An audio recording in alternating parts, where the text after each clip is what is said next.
Hi, this is Sai Kiran Ram here. ప్రజల కోసం ప్రశ్నించే గొంతునై please like, share and subscribe VVD news channel Nandyal. నంద్యాలలో వెలిసిన శ్రీ ప్రథమానందేశ్వర స్వామి దేవస్థానంకు సంబంధించిన కళ్యాణ మండపాన్ని 3 సంవత్సరాలకు లీజుకు ఇచ్చేందుకు సెప్టెంబర్ 4వ తేదీ ఉదయం 11 గంటలకు దేవస్థాన ఆవరణంలో బహిరంగ వేలం నిర్వహిస్తున్నట్లు ఆలయ ఈవో రామానుజన్ పేర్కొన్నారు.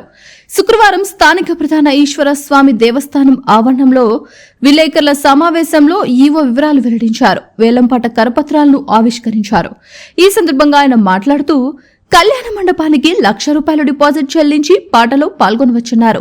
అలాగే కళ్యాణ మండపం ఆవరణంలోని 2 రూమ్లు, సప్లైడ్ సామాగ్రి, లైటింగ్, డెకరేషన్ సామాగ్రి ఉంచుకునేందుకు ఒక్కో గదికి ₹50,000 డిపాజిట్ చేయాలని చెప్పారు. అన్య మతస్థులు వేలం పాటలో పాల్గొనేందుకు అనర్హులన్నారు. వేలం దక్కించుకున్న వారు 2025 సెప్టెంబర్ 5వ తేదీ నుంచి 2028 సెప్టెంబర్ 4వ తేదీ వరకు ఉంటుందన్నారు. వేలం పాట ద్వారా ఆదాయాన్ని ఆలయ అభివృద్ధికి కేటాయించడం జరుగుతుందని అన్నారు.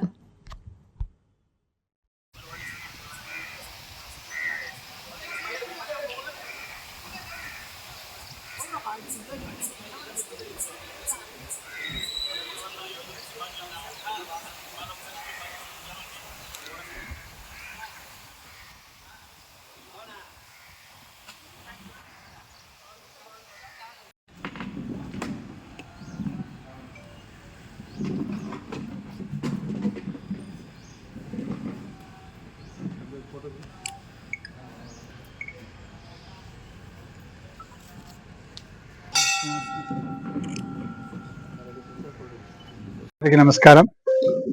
నంద్యాల జిల్లా ప్రథమానందేశ్వర స్వామి దేవస్థానంలో దేవస్థానం కళ్యాణ మండపాన్ని సేవా సమితి వారు నిర్మించిన కళ్యాణ మండపాన్ని 23వ తేదీ స్వాధీనం పరచుకోవడం జరిగింది. దేవాదాయ శాఖ సదరు కళ్యాణ మండపాన్ని వివాహాలు జరుపుకొనుటకు లీజుకు ఇవ్వదలుచుకున్నాము. రేపు 4వ తేదీ సెప్టెంబర్ 4వ తేదీ బహిరంగ వేలం ద్వారా కళ్యాణ మండపాన్ని 3 సంవత్సరాలకు లీజుకు ఇస్తున్నాము. అలాగే కళ్యాణ మండపంలో జరుగు వివాహాది శుభకార్యములకు సప్లై చేసినటువంటి పాత్ర సామాన్లు, షామ్యానాలు మరియు విద్యుత్ దీపాలంకరణ, పుష్పాలంకరణ వగైరా వాటికి కూడా బహిరంగ వేలం ద్వారా వారికి హక్కులు కల్పించడం జరుగుతుంది. అది కూడా సెప్టెంబర్ 4వ తేదీ ఉదయం 11 గంటలకు దేవస్థాన ఆవరణ వద్ద బహిరంగ వేలం ద్వారా హక్కులను ఇవ్వడం జరుగుతుంది. ఆసక్తి గల వారు ఈ వేలంలో పాల్గొని దేవస్థానం యొక్క ఆదాయానికి సహకరించాల్సిందిగా కోరుతున్నాము. అలాగే ఇంకా ఇక్కడ పలు అభివృద్ధి కార్యక్రమాలు కూడా దేవస్థానం ఆదాయం పెరిగిన తర్వాత పలు అభివృద్ధి కార్యక్రమాలు కూడా చేపట్టాలని చెప్పి సంకల్పంతో దేవస్థానం వారు నిర్ణయించడం జరిగింది. కావున అందరూ సహించాల్సిందిగా కోరుచున్నాం. వేలం కళ్యాణ మండపం కొరకు డిపాజిట్ కట్టవలసిన వారు ₹1,00,000 డిపాజిట్ కట్టి వేలంలో పాల్గొనాలి. సప్లైడ్ సామాన్లు, విద్యుత్ దీపాలంకరణ వారు ₹50,000 డిపాజిట్ కట్టి పాటలో పాల్గొనాలి. ఈ పాట మాత్రం 3 సంవత్సరాల కాలం ఉంటుంది. కౌలు కాలం 3 సంవత్సరాలు. డిపాజిట్ గా ఉన్నటువంటి ₹1,00,000 డిపాజిట్ కానీ ₹50,000 డిపాజిట్ కానీ ఎవరైతే హెచ్చుబాటుదారుడు ఉన్నారో వారికి మాత్రం ఇవ్వడం జరగదు. వారి డిపాజిట్ ను 3వ సంవత్సరంలో రెంట్ తోటి అడ్జస్ట్ చేసుకుంటాం.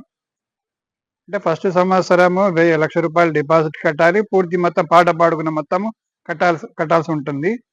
ఈ ₹1,00,000 డిపాజిట్ అనేది చివరి సంవత్సరం 3వ సంవత్సరంలో సర్దుబాటు చేయడం జరుగుతుంది. ఉదయం 11 గంటలకు బహిరంగ వేలం నిర్వహించాలి. ఉండదండి, హిందువులు మాత్రమే పాల్గొనాల్సి వస్తుంది. అన్యమతస్తులకు అవకాశం లేదు. కౌలు కాలం 3 సంవత్సరాలు. ముఖ్యంగా మేము కళ్యాణ మండపానికి రెంట్ 15,000 ఫిక్స్ చేశాం. 15,000 కంటే కూడా ఎక్కువ మించి వసూలు చేయడానికి వీలు లేదు. రెంట్ 15,000 మాత్రమే. అది కాకుండా వారు క్లీనింగ్ ఛార్జ్, తర్వాత విద్యుత్ ఛార్జీలు అదనంగా వసూలు చేసుకోవచ్చు. సప్లైర్స్ వాళ్ళు కూడా మార్కెట్లో ఏమైతే రేట్స్ ఉన్నాయో షామియానాకు వాటి ప్రకారం ఆ రేటు వరకే వాళ్ళు కళ్యాణ మండపంలో వివాహం చేసుకునే వారికి ఇవ్వాల్సి ఉంటుంది. ఎక్కువ మొత్తం వసూలు చేసి దానివల్ల వచ్చే ఫిర్యాదు పైన వారి యొక్క కాంట్రాక్ట్ రద్దు చేసి తిరిగి బహిరంగ వేలం నిర్వహించడం జరుగుతుంది. వివిడి న్యూస్ టీవీని తక్షణమే సబ్స్క్రైబ్ చేసుకోండి. నోటిఫికేషన్ కోసం బెల్ ఐకాన్ క్లిక్ చేయండి. మరిన్ని అప్డేట్స్ కోసం ప్రతి ఒక్క కుటుంబానికి ఉచిత ప్రకటనలు వచ్చే విధంగా మీకోసం మీ ముందుకు వివిడి న్యూస్ టీవీని ఏపీ ఫైబర్ నందు 99వ ఛానల్ మరియు యూట్యూబ్ నందు వీక్షించెదరు.